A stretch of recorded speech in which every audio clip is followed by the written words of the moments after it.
Apio, eu queria que você fizesse aqui um resgate do que foi a tua chegada na 13ª Vara como juiz titular, até a tua saída, o que aconteceu ali e o que você apurou naqueles tempos que agora você vai revelar no livro.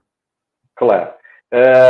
Bom, primeiro o título, né? Eu, ao contrário dessa turma deles, eu não faço tudo por dinheiro, muito pelo contrário, eu faço por um dever cívico e por acreditar na ideia da soberania do Brasil. Então, isso é fundamental. Não é nada partidário, pelo contrário, eu estou há 25 anos escrevendo, eu publiquei a minha tese de doutorado há 25 anos atrás, estou desde lá batendo na mesma tecla que nós devemos despolitizar o judiciário, enfim, para que não aconteça um episódio como aconteceu no caso Moro, né, de uma pessoa se utilizar do cargo como um trampolim para depois ir para a política.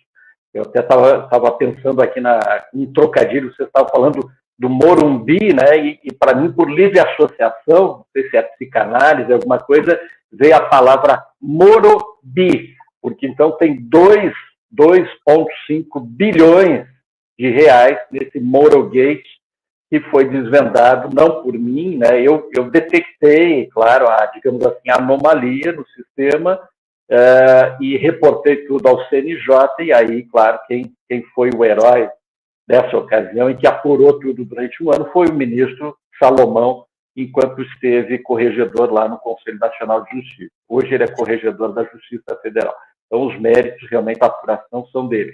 Mas o fato é que eu esbarrei ao acaso, né? A minha chegada se deu início de fevereiro de 2023, né, Rovai, Idri e Salve. É uma chegada marcada pela hostilidade, já para eu conseguir chegar no cargo, isso o livro está refletindo. O Salve conta essa história, todas as adversidades que eu tive que enfrentar, que foram muito grandes para conseguir a vaga na 13ª. A vaga era por antiguidade na carreira, eu era o mais antigo, então eu tive que esperar até a 1ª hora, a última hora, para fazer o pedido de remoção para essa vara, porque em 2019 nós tivemos aquele incidente que está retratado pela Vaza Jato, em que houve uma disputa muito grande sobre quem iria suceder o Sérgio Moro na 13ª vara. Ou seja, eu já sabia que ali tinha uma caixa preta. Então, quando houve uma resistência, obviamente, muito grande, havia um grupo, de alguma forma, conectado a Dallagnol, Moro e essas pessoas todas, tentaram barrar a minha remoção por antiguidade no Tribunal Regional Federal, não conseguiram naquele momento. Naquele momento, um advogado teve que fazer, inclusive, uma defesa da minha candidatura, no caso foi o Rochinha, né? O Rochinha é um amigo e é meu advogado já desde que eu era promotor em 1996, quando eu já arrumava essas broncas por amor ao Brasil e por, né, senso social de defesa daqueles que não têm voz, né? E o Rochinha sempre foi meu advogado, e o Rochinha depois acabou sendo advogado do Lula, uma coisa não tem nada a ver com a outra, mas o Rochinha fez a minha defesa e nós conseguimos emplacar minha candidatura e eu fui, como mais antigo, removido. Cheguei na vara, hostilidade para todos os lados, a começar pela Gabriela Hart, se estendendo aos servidores, todos muito hostis, todos assim, eu não sabia se poderia tomar um cafezinho na copa se não tivesse alguma coisa. Então, assim, o receio permanente. Na 2ª semana de atividade profissional, já através do lawfare, 9 representações disciplinares no CNJ, promovidas por Flávio Bolsonaro, Kim Kataguiri, Deltan Dallagnol, Marcel Van Hatten e outros, né, parlamentares de extrema-direita, né? Então, assim, todos eles mais ou menos a mesma representação, tudo mais ou menos o mesmo modelito, então entraram, me obrigaram a contratar advogados, vender carro para pagar honorários, aquela coisa toda. Enfim, eles utilizam dessa maquinaria que eles têm à disposição. Na época, o Dallagnol, inclusive, estava como deputado, depois acabou sendo cassado.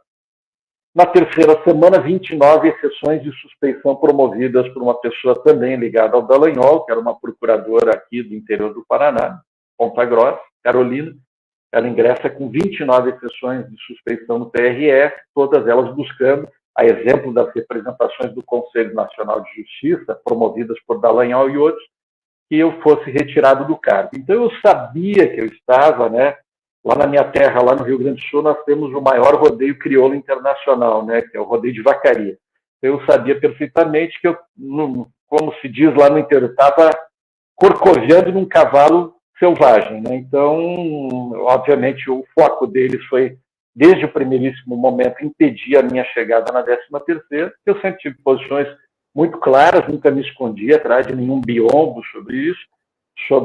Desde 2014, eu bato na questão das ilegalidades da Lava Jato. Eu fui o único juiz que concedeu um habeas corpus na época, inclusive a pedido do advogado Fernando Fernandes, em favor do Paulo Roberto da Costa, quando o Paulo Roberto foi torturado, né, na carceragem aqui da PF, já em abril de 2014. Ali eu já entrei na lista negra daquele pessoal da Lava Jato.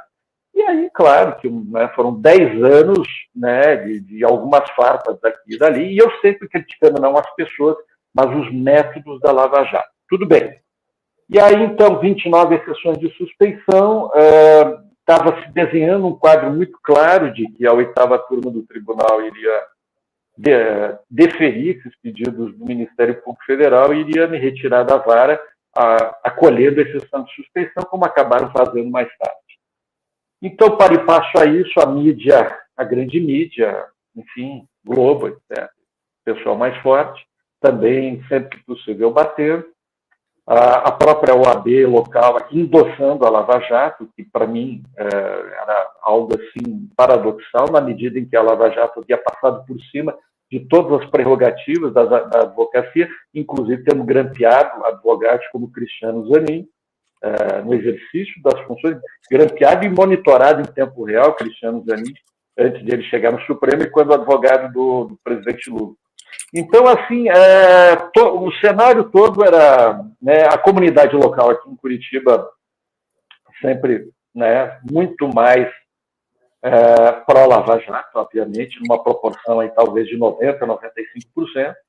Então, até a síndica do meu prédio brigou comigo na época. Então, realmente, o cenário era generalizado, se estendia também à família, enfim. E aquelas coisas que você pensa, eu nunca tive essa dúvida, Rovai, assim, de pensar, poxa, mas será que eu estou fazendo a coisa certa? Eu tinha convicção plena de que estava fazendo a coisa certa em apurar essas ilegalidades, na medida em que eu não cheguei lá com o sentido de investigar, não cheguei na vara com o sentido de fazer um pente fino, mas simplesmente fazer o meu trabalho e as pessoas leram uma entrevista minha na Folha de São Paulo, se não me engano, fazendo críticas à Lava Jato, em que eu termino a matéria, a entrevista dizendo o seguinte: olha, eu sinto que sempre estive do lado certo da história. Isso pegou forte, tanto no tribunal quanto nos colegas aqui, né, que de alguma forma, direta ou indireta, participaram, né, dessa grande conspiração que culminou com a questão das eleições de 2018, Lula preso e Bolsonaro eleito. E eles sabiam que eu, de fato, não anuía com esses métodos e muito menos com uma prisão política, como aconteceu em 2018 com o presidente Lula. Então, a questão central é essa. Todo mundo contra, e eu, convicto de que estava fazendo a coisa certa, dou essa entrevista, e aí, na medida que eu dou a entrevista, vários advogados de parte dizem: opa, entrou um juiz novo aí na parada, esse cara nós podemos encaminhar as denúncias todas que aconteceram de muitas ilegalidades envolvendo a Lava Jato. E aí, Tacla Duran, Tony Garcia, Nery Posa, caso da Nelma Kodama, doleira do Youssef, né, com o próprio Youssef fizeram várias maldades, né? Então, quer dizer, não que esteja uma flor de pessoa, mas merece um tratamento dentro do devido processo legal, é um fato concreto, isso não teve. Desde que o Youssef foi preso, em 2014, foi implantada ilegalmente uma escuta ambiental na cela de Youssef, isso foi muito grave, eu mandei reabrir as investigações, isso me gerou uma pressão muito grande, especialmente envolvendo ex-delegados da Lava Jato. O cenário era de guerra, era tiro vindo de todos os lados. Essa é a grande realidade. Aí alguns dizem: mas você contribuiu para a campanha do Lula com R$13, a tua sigla na prisão do Lula em 2018, a sigla do sistema era LUL22, que foi um protesto que eu fiz contra a prisão política do presidente Lula na época, e que ninguém tinha acesso a essa senha Essa senha foi revelada para a imprensa por conta de uma servidora bolsonarista que eu tinha na época, que fotografou a minha tela e mandou para o jornalista de Cláudio Humberto. Né? E aí o Cláudio Humberto divulgou. Não teria problema, né, Apio, se fosse assim. Não teria problema nenhum, Dri, porque, veja bem, é uma sigla privada como a tua senha de acesso à tua conta de e-mail. Só você tem acesso. Então não foi para ganhar voto, mexer em voto. Eu nunca fiz política usando a jurisdição, enquanto que eles que são os primeiros a gritar, olha, é aquela história, né? Grita, pega ladrão, e aí o ladrão sai correndo. Então, eles que sempre fizeram política dentro daquela vara, né, de dar o cara lá, o Apio, porque em 2018 botou uma senha L e o L22, ele é o político, nunca houve nenhuma decisão política, eu sempre fui contra a politização do judiciário, basta ler tudo que eu escrevi desde 2004, quando eu publiquei a minha tese na Universidade Federal de Santa Catarina. Então, eu sempre insisti com isso, foi a minha tese de pós-doutorado também, eu sempre insisti na necessidade de despolitizar. O Nassif, inclusive, chegou a publicar um artigo meu na época, que eram as 10 medidas para despolitizar o judiciário. Uma delas, que eu insisto na necessidade de uma quarentena para juízes e promotores, antes que se candidatem a cargos públicos. Sempre fui contra a politização. Na boa, na transparência, não houve perseguição e proteção a ninguém. E como não houve, as pessoas diziam, mas se você não tem alguém do PT ou da esquerda para pedir que você volte para a vara, eu disse, olha, eu vou pedir para quem? Primeiro, não conheço quase ninguém. Tem um ou outro amigo, mas e quando a gente sai, está para falar de cinema e música. Eu tenho sim uma admiração pelo presidente Lula, mas isso, como milhões de brasileiros, nunca me deu nenhuma. Eu sempre votei no Lula desde os 16 anos de idade. Não me dá nenhum privilégio. Sou um entre milhões de brasileiros, um simples eleitor. E nunca fiz nenhum favor para ninguém do PT, portanto, eu não tinha nem como cobrar. Se eu tivesse feito favor para alguém do PT, em 30 dias, né, em 60 dias, eu teria pedido isso, teria dito, me ajudem que eu quero voltar para a vara. Nunca houve. Pelo contrário, houve um trabalho. Quem me ajudou, claro, foi o grande Pedro Serrano. O Pedro era meu amigo já antes desse episódio todo. Ele e o Lênio Streck. O Lênio foi meu orientador. O Pedro Serrano é da área do direito constitucional também, que é a minha área, então nós sempre em ambientes acadêmicos estivemos juntos. E aí o Pedro, quando aconteceu meu afastamento em 22 de maio de 2023, o Pedro me ligou no dia seguinte, Apio, estou contigo, o que você precisar, eu sei que você não tem condição financeira, não vou te cobrar nada, e estou contigo, irmão, e nós vamos até o fim. Vai ser uma batalha longa, vai ser uma maratona, vai ser uma guerra, mas no final nós vamos sair vencedores, e dito e feito.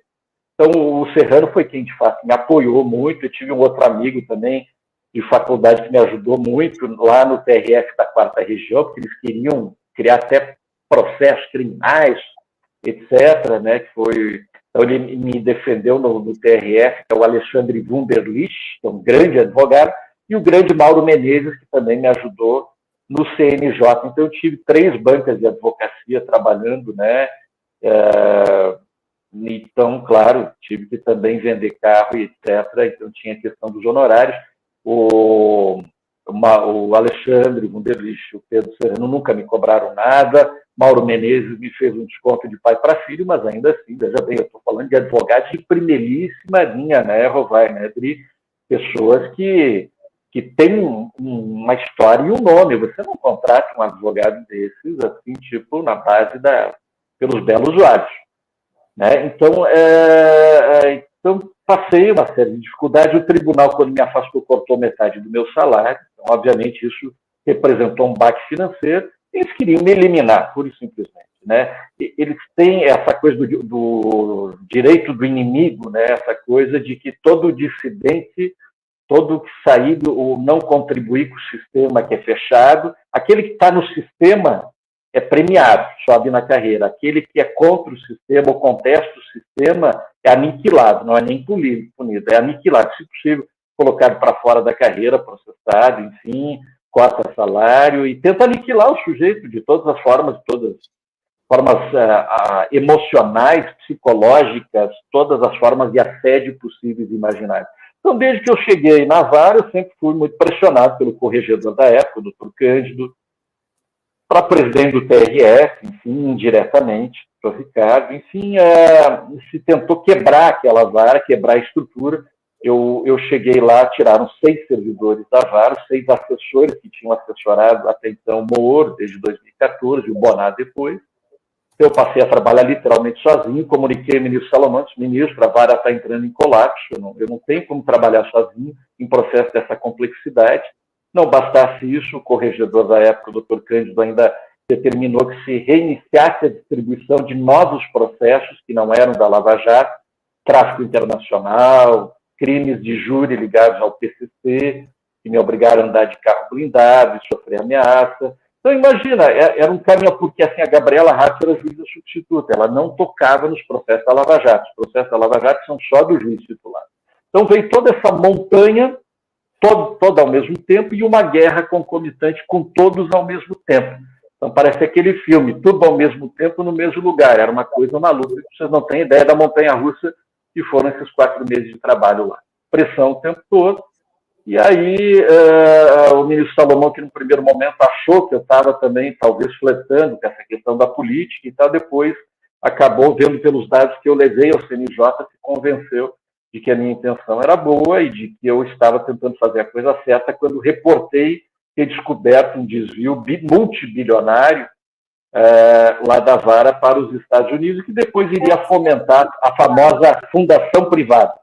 Essa eu queria, porque assim, a gente viu como a Lava Jato era, né, tinha uma atuação política, era um partido político, as mensagens... Ainda é.